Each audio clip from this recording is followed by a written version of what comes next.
El probable no es falta de talento, es que la mayoría nunca aprende a usarlo.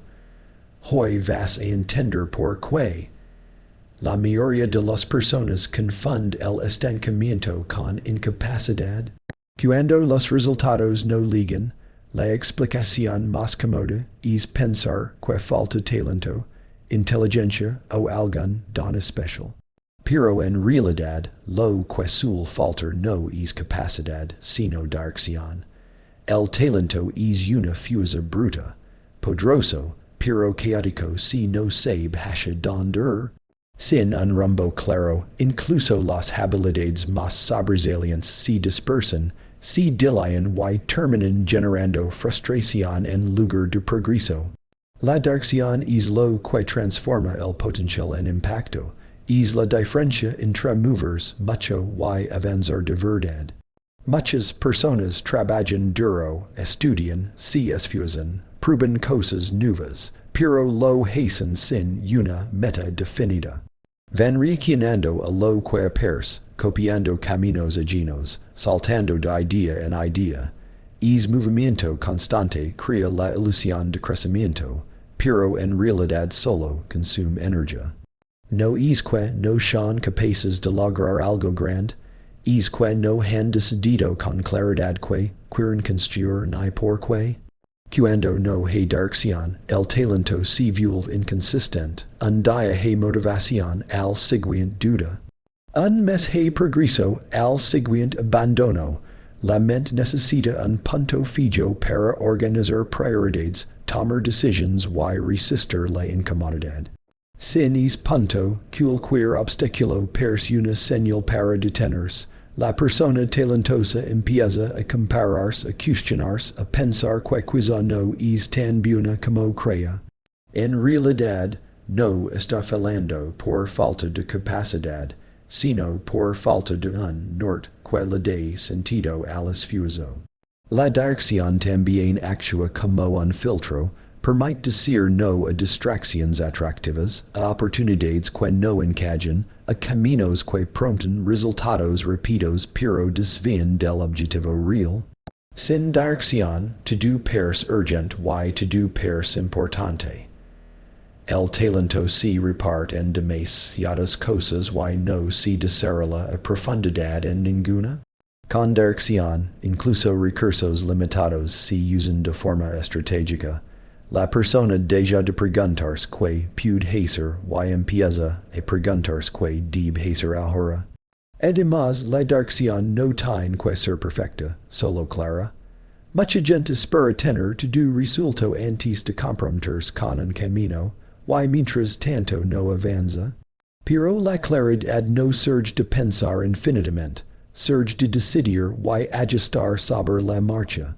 El talento crece cuando se aplica de forma consistente en una misma dirección durante el tiempo suficiente. Sin ese compromiso, el potencial permanece en estado latente, como una promesa que nunca se cumple. También hay un componente psicológico profundo. Tener dirección reduce la ansiedad. Cuando sabes hacia dónde vas, los errores dejan de sentirse como fracasos personales y pasan a ser parte del proceso. La persona talentosa con dirección no se pregunta constantemente si es suficiente, se enfoca en mejorar lo necesario para avanzar un paso más. En cambio, sin dirección, cada error se vive como una confirmación de incapacidad, aunque no lo sé. Por eso, muchas veces no es el menos talentoso quien llega más lejos, sino el que tiene una visión más clara. La dirección convierte el esfuerzo en acumulación, no en desgaste. Da coherencia al aprendizaje, sentido a la disciplina y paciencia frente a los resultados lentos. El talento por sí solo es solo posibilidad. La dirección es lo que le da forma, lo sostiene en el tiempo y lo convierte en algo real. El talento suele ser sobrevalorado cuando se habla de éxito, y subestimado cuando se habla de resultados reales. Muchas personas creen que tener habilidad ad natural es suficiente para destacar, pero la realidad demuestra lo contrario una y otra vez. El talento sin disciplina es inestable, puede brillar por momentos, pero no se sostiene, aparece cuando hay motivación y desaparece cuando ligan la rutina, el cansancio o la incomodidad. Sin disciplina, el talento se convierte en algo impredecible y poco confiable.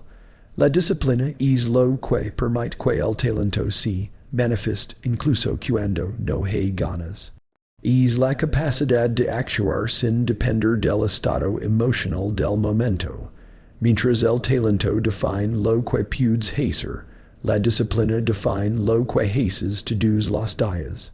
Y son las acciones repetidas, no los momentos de inspiración, los que construyen resultados. Una persona muy talentosa que actúa solo cuando se siente motivada avanza más lento que alguien promedio que se presenta, trabaja y mejora de forma constante. Cuando falta disciplina, el talento suele generar frustración.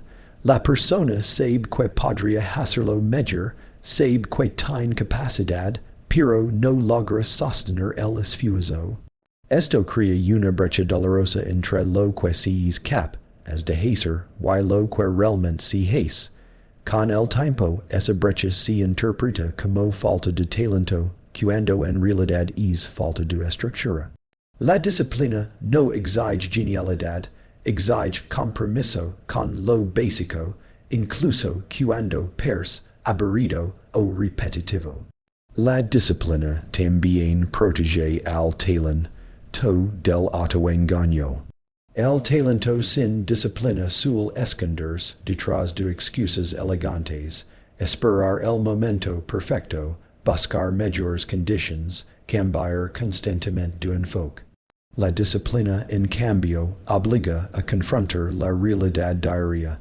Hace visible el progreso, pero también las carencias. A través de la repetición consciente, el talento se vuelve más preciso y más útil. Sin esa repetición, la habilidad permanece superficial. Además, la disciplina construye confianza real, no la confianza basada en el potencial, sino la que nace de cumplir promesas personales. Cada vez que una persona hace lo que dijo que haría, incluso cuando no tenía ganas, refuerza su identidad. Empieza a verse a sí misma como alguien confiable. Esa identidad es más poderosa que cualquier talento natural, porque sostiene el esfuerzo a largo plazo. El talento puede abrir puertas, pero es la disciplina la que permite cruzarlas una y otra vez. Es importante entender que la disciplina no es rigidez extrema ni castigo constante. Es un sistema. Es diseñar hábitos, entornos y rutinas que facilitan el trabajo incluso en días difíciles. Cuando el talento depende solo de la fuerza de voluntad, se agota. Cuando se apoya en sistemas disciplinados, se libera. La persona deja de luchar contra sí misma y empieza a avanzar de forma más fluida y consistente. A largo plazo, la disciplina nivela el terreno. Personas con menos talento inicial alcanzan y superan a quienes parecían tener ventajas naturales, simplemente porque no se detienen. El talento sin disciplina tiende a estancarse, mientras que la disciplina sin talento suele generar mejora constante. Cuando ambos se combinan, el progreso se acelera de manera exponencial. Pero si hay que elegir uno, la disciplina siempre gana, porque convierte el esfuerzo diario en resultados visibles y sostenibles. El miedo al fracaso es una de las fuerzas más silenciosas y destructivas para el desarrollo humano. No se presenta como una amenaza evidente, sino como una voz interna que aconseja prudencia, espera y seguridad. A diferencia de la incompetencia, que es visible y concreta, el miedo opera desde dentro, paralizando decisions antes de que siquiera se intenten. Muchas personas no falan porque no sepan hacer las cosas, sino porque nunca se permiten intentarlo en serio. Este miedo no surge de la falta de capacidad, sino del exceso de expectativas. El miedo al fracaso suele estar ligado a la idea de que equivocarse define el valor personal. Falar deja de ser una experiencia y se convierte en una identidad. Bajo esa lógica, intentar algo nuevo se siente como una amenaza al ego, a la reputación o a la aceptación social. Así, personas con grandes talentos prefieren no exponerse antes que arriesgarse a ser vistas como insuficientes. La incompetencia, en cambio, es honesta. Quien no sabe aprende, quien quiere de habilidad puede desarrollarla. Pero el miedo al fracaso bloquea incluso el aprendizaje, impide empezar, repetir y corregir. Es que la persona se queda atrapada en la preparación eterna, en la planificación excesiva o en la observación pasiva de cómo otros avanzan. No es falta de acción por ignorancia, sino por temor a las consecuencias emocionales del error. Este miedo también distorsiona la percepción del tiempo.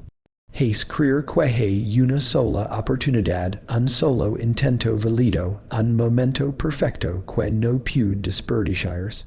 Bajo esa presión, cualquier paso se siente demasiado arriesgado. La persona talentosa empieza a postergar decisiones esperando estar más preparada, más segura, más lista. Pero ese estado ideal nunca llega, porque la seguridad no precede a la acción, se construye a partir de ella. Además, el miedo al fracaso suele estar reforzado por el entorno. Familias, escuelas y sociedades que castigan el error enseñan, directa o indirectamente, que fallar es inaceptable. En ese contexto, el talento se esconde para protegerse. Es más seguro no intentar que intentar y fallar públicamente. Así, muchos potenciales se apagan no por falta de capacidad, sino por una necesidad profunda de evitar la vergüenza, el juicio o la decepción. Paradójicamente, este miedo termina produciendo el mismo resultado que intenta evitar. Al no actuar, la persona confirma su estancamiento. El talento que no se usa se debilita, la confianza disminuye y las oportunidades se reducen. Con el tiempo, la falta de progreso se interpreta como prueba de incapacidad, cuando en realidad es el resultado de años de evitación.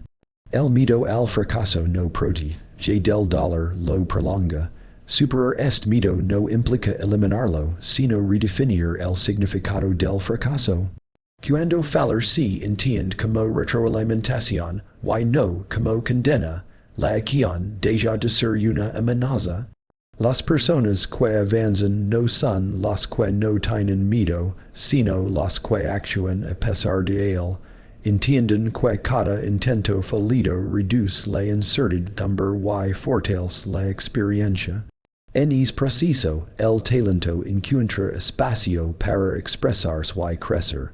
En última instancia, la incompetencia puede corregirse con aprendizaje, pero el miedo al fracaso requiere coraje emocional. Exige aceptar la imperfección, exponerse al error y tolerar la incomodidad de no hacerlo todo bien desde el inicio. Cuando es miedo pierde poder, el talento deja de esconderse, no porque se haya vuelto mayor, sino porque finalmente se le permitió existir en acción. El entorno en el que una persona se desarrolla tiene una influencia profunda sobre lo que es capaz de lograr. El talento, por más fuerte que sea, no existe en el vacío. Necesita condiciones que lo estimulan, lo retengan y lo sostengan. Cuando el entorno es limitante, incluso las personas más dotadas comienzan a reducir sus expectativas, a suavizar sus ambiciones y a adaptar su comportamiento para encajar. No porque en perdido capacidad, sino porque el contexto constantemente les envía el mensaje de que avans, no es seguro ni disciple. Un entorno equivocado no siempre es abiertamente hostil, a veces es cómodo, predecible y aparentemente inofensivo. Es un espacio donde no se exige más, donde el crecimiento no es una prioridad, y donde la mediocridad se normaliza. En es tipo de ambiente, el talento deja de ser una ventaja, y se convierte en una incomodidad.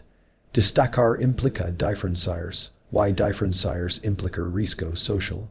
Para evitar fricciones, muchas personas talentosas se autocensuran, bajan el ritmo y limitan su propio potencial.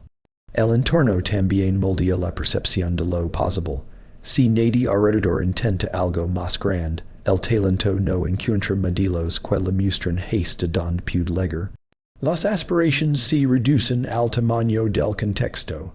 La persona empieza a creer que ciertas metas no son realistas, no porque son imposibles, sino porque no son visibles en su círculo cercano.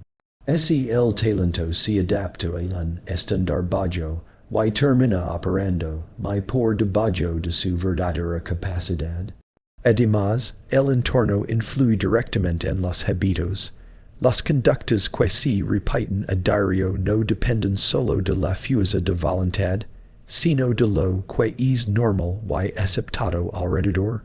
En un entorno desorganizado, la disciplina parece exagerada, en un entorno conformista, la ambición parece arrogancia. El talento para sobrevivir socialmente empieza a imitar el comportamiento promedio.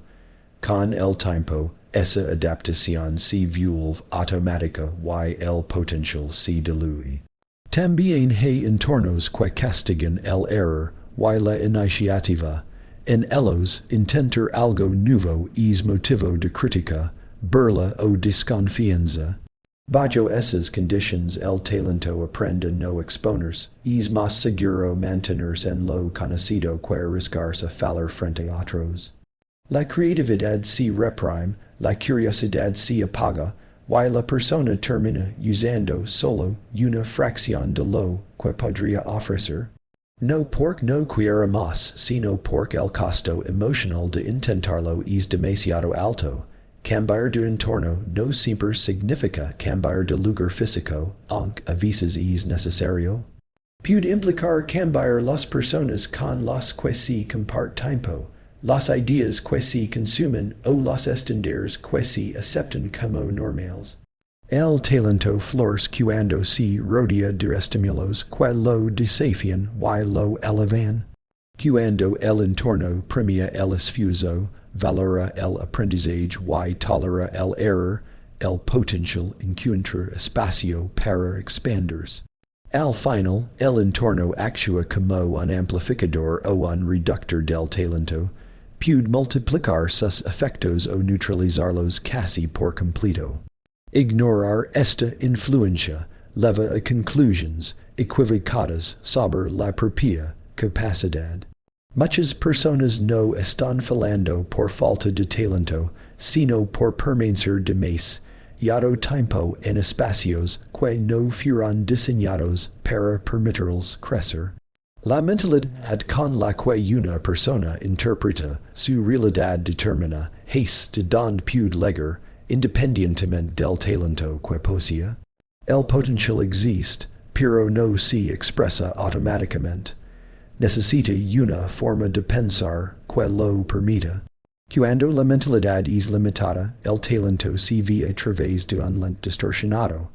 La persona no actúa según lo que podría lograr, sino según lo que cree que es posible para ella. En ese punto, el problema deja de ser técnico y se vuelve interno. Una mentalidad pobre no siempre se manifiesta como negatividad evidente. A menudo aparece disfrazada de realismo, prudencia o modestia. Frases como yo no soy así, eso no es para mí, o nunca he sido bueno en eso, parecen inocentes, pero funcionan como límites autoimpuestos. El talento queda atrapado dentro de esas crinches y no tiene espacio para desarrollarse. No importa cuántas habilidades existan si la mente decidió que no valen lo suficiente. La mentalidad también define cómo se interpretan los obstáculos. Con una mentalidad limitada, las dificultades se leen como señales de incapacidad. Cada error confirma la idea de que no se es lo suficientemente bueno. En cambio, una mentalidad expansiva ve los mismos obstáculos como parte natural del proceso. No niega la dificultad, pero no la convierte en una sentencia. La diferencia no está en el talento, sino en la historia que la persona se cuenta de saber lo que ocurre cuando algo no sale bien. El potencial humano es adaptable, pero la mente necesita permiso para cambiar. Muchas personas se identifican tanto con su versión actual que cualquier intento de crecimiento se siente como una amenaza a su identidad. Mejorar implica admitir que aún no se es todo lo que se podría ser y eso incomoda. Así, el talento se mantiene dentro de zonas conocidas, no porque no pueda ir más lejos, sino porque la mente asocia el cambio con pérdida de seguridad. Además, la mentalidad influye en la forma de aprender. Quien cree que sus capacidades son fijas tiende a evitar situaciones donde podría fallar. Prefiere tareas donde se siente competente. Esto limita la expansión del talento, porque el crecimiento ocurre precisamente en lo desconocido. En cambio, cuando la mentalidad acepta que las habilidades se desarrollan con práctica, el error deja de ser una amenaza y se convierte en información útil. El talento se expande porque la mente no lo encierra en una definición rígida. La comparación constante también es un síntoma de una mentalidad mal orientada. En lugar de medir el progreso personal, la persona se compara con otros y concluye que su talento no es suficiente. Esa comparación ignora contextos, procesos y tiempos distintos. El resultado es desmotivación y parálisis. El talento, en lugar de usarse como punto de partida, se convierte en motivo de duda. Todo ocurre a nivel mental antes de reflejarse en la acción. Cambiar la mentalidad no es un acto instantáneo, sino una práctica diaria. Implica cuestionar creencias antiguas, observar los propios patrones de pensamiento y elegir interpretaciones más útiles. No se trata de optimismo vacío, sino de responsabilidad interna. Cuando la mente deja de sabotar, el talento encuentra espacio para manifestarse con mayor claridad. La persona no se vuelve mágicamente más capaz, simplemente deja de ponerse límites innecesarios. En última instancia, el potencial siempre ha estado ahí.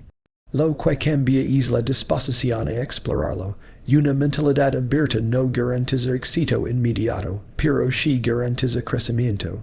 Y el crecimiento sostenido con el tiempo supera a cualquier talento que permanece atrapado dentro de creencias pequeñas. El talento que no se ejecuta vive únicamente en la imaginación. Puede sentirse real, poderoso e incluso prometedor, pero mientras no se traduzca en acción concreta, no produce ningún efecto en el mundo. Muchas personas confunden tener capacidad con estar avanzando. Piensan que pensar, planear o imaginar es equivalente a hacer, cuando en realidad son solo pasos previos.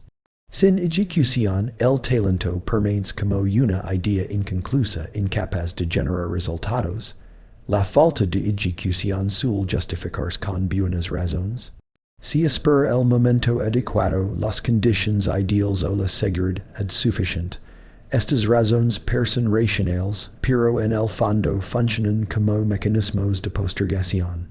El talento se convierte en algo que se protege en lugar de algo que se usa. La persona prefiere conservar la imagen de lo que podría ser antes que arriesgarse a comprobarlo en la práctica. Así, el potencial se mantiene intacto, pero también estancado. Ejecutar implica exponerse a la realidad. Significa aceptar que el resultado inicial casi nunca estará a la altura de la expectativa. Para muchos, esta brecha entre lo imaginado y lo real es incómoda. El talento en la mente es perfecto, en la acción es imperfecto. Pero esa imperfección no es un defecto, es una etapa. Sin pasar por ella, no hay aprendizaje ni medura. La ejecución es el único puente entre la capacidad latente y la habilidad real. Además, la ejecución transforma la percepción del talento. Cuando no se actúa, el talento se idealiza o se subestima. Todo ocurre en abstracto. Al ejecutar, el talento se vuelve concreto. Se descubren fortalezas reales y también limitaciones específicas. Esa información no puede obtenerse de ninguna otra manera, pensar no revela detalles, actuar sí. Por eso, la ejecución no solo produce resultados externos, también genera claridad interna. La acción repetida construye competencia. No es el talento inicial lo que define el nivel final, sino la cantidad de veces que se ejecuta, se evalúa y se ajusta. Cada intento imperfecto refina la habilidad, cada error corrige la técnica. Con el tiempo, lo que al principio parecía torpe se vuelve natural. Pero este proceso solo ocurre cuando el talento se pone en movimiento. Sin ejecución, no hay acumulación de experiencia, solo expectativas. También hay un componente emocional clave. Ejecutar rompe la fantasía, pero fortalece la confianza real. La confianza que nace de la acción no depende de sentirse listo, sino de haber enfrentado la dificultad. Cada paso dado demuestra que se puede avanzar incluso sin ganancias. Esta confianza es más estable que la que se basa únicamente en el potencial, porque está anclada en hechos, no en suposiciones. El talento sin ejecución suele generar una sensación constante de duda interna. La persona sabe que podría hacer más, pero no lo hace. Esa tensión se acumula y se transforma en frustración, culpa o autoexigencia excesiva. Ejecutar, incluso de forma imperfecta, libera esa presión. No porque todo salga bien, sino porque se deja de traicionar la propia capacidad. La acción alinea lo que se es con lo que se hace.